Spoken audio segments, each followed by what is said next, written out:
ओम नमो भगवते वासुदेवाय नमः।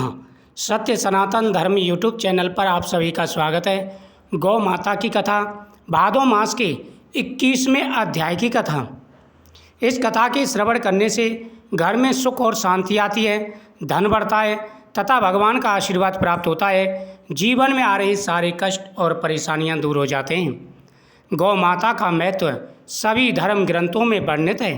उन्हें सभी देवताओं का निवास माना गया है, यानी गौ माता के अंदर सभी देवताओं का वास माना गया है। एक समय की बात है, पृथ्वी पर अधर्म और पाप बहुत बढ़ गया था। लोग यज्ञ हवन और पूजा पाठ छोड़कर पाप कर्मों में लिप्त हो गए थे। पृथ्वी पर इतना पाप हो गया था कि लोगों ने पूजा पाठ सब छोड़ दी। लोग पूजा पाठ छोड़ कर के अधर्म की ओर जाने लग गए थे। लोगों ने यज्ञ करना, हवन करना तथा पूजा पाठ करना सभी छोड़ दिया था। सभी देवता परेशान हो गए, क्योंकि जब अधर्म बढ़ता है तो सबसे पहले पूजा पाठ और हवन बंद होते हैं। इससे देवता निर्मल हो जाते हैं और असुर उन पर अधिकार कर लेते हैं। तब देवता अत्यंत दुखी होकर भगवान विष्णु के पास गए और बोले, हे प्रभु, पृथ्वी पर धर्म नष्ट हो रहा है, मनुष्य धर्म में डूब गए हैं, इसका क्या उपाय होगा। सभी देवता परेशान और दुखी हो गए और जाकर के भगवान विष्णु से कहने लगे कि ये प्रभु, अधर्म बहुत ही ज़्यादा बढ़ गया है, धर्म लुप्त हो रहा है, सभी मनुष्य पाप बुद्धि में हो गए हैं, चारों तरफ हाहाकार मचा हुआ है। हे प्रभु, इसका कोई उपाय बताइए, नहीं तो बहुत ही जल्दी पूरी संसार में अधर्मी अधर्म का राज्य होगा। हे प्रभु, पृथ्वी परेशान हो चुकी है, मनुष्य अधर्म में डूब गए हैं और चारों तरफ अधर्मी अधर्म दिखाई देता है। भगवान विष्णु मुस्कुराए और बोले, धर्म की पुनः स्थापना के लिए गौ माता का प्राकट्य होगा।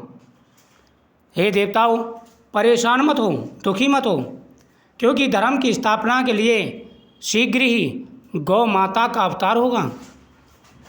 गौ माता के पूजन और सेवा से ही मनुष्य का उद्धार होगा, क्योंकि गौ माता में सभी देवताओं का वास भी होगा। हे देवताओं, अब तुम परेशान और दुखी मत हो, क्योंकि शीघ्र ही तुम्हारी मनोकामना पूरी होगी। भगवान का आशीर्वाद प्राप्त होगा और साथ ही गौ माता का आशीर्वाद प्राप्त होगा। शीघ्र ही गौ माता का प्राकट्य होगा, जिसमें सभी देवताओं का वास होगा।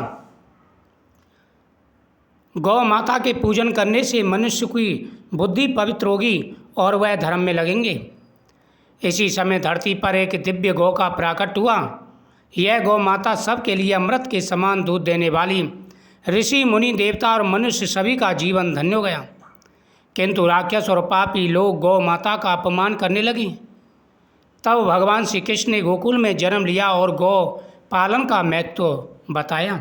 भगवान श्री कृष्ण ने जब जन्म लिया था तो नंद बाबा के 9 लाख गाय थी और भगवान श्री कृष्ण गौचारण करते थे, गौ माता की पूजा भी करते थे और सभी लोगों को बताया कि गौ माता का पूजन अवश्य करना चाहिए।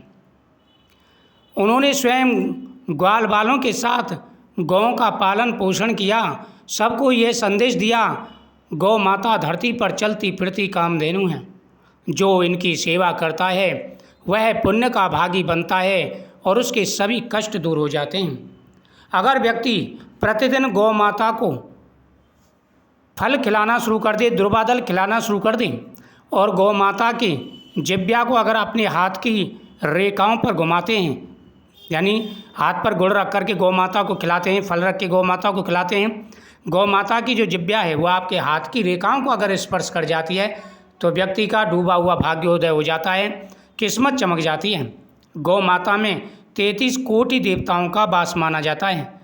जो गौ सेवा करते हैं उनकी पितृ उनसे प्रसन्न होते हैं। गौ माता का दूध, दही, घी, गोबर और गौमूत्र ये पंचगव्य कहलाते हैं, जो सभी रोगों को हरने वाले, पूजा में पवित्रता देने वाले हैं। जो व्यक्ति प्रतिदिन गौ माता को जल, हरा चारा या रोटी खिलाता है उसके घर में कभी दरिद्रता या संकट नहीं आते। उनके घर में साक्षात माता लक्ष्मी का वास होता है और जीवन में आ रहे सारे कष्ट और परेशानियां दूर हो जाते हैं। वीडियो को शेयर करें, चैनल को सब्सक्राइब करें, कमेंट में जय गौ माता की जरूर लिखें।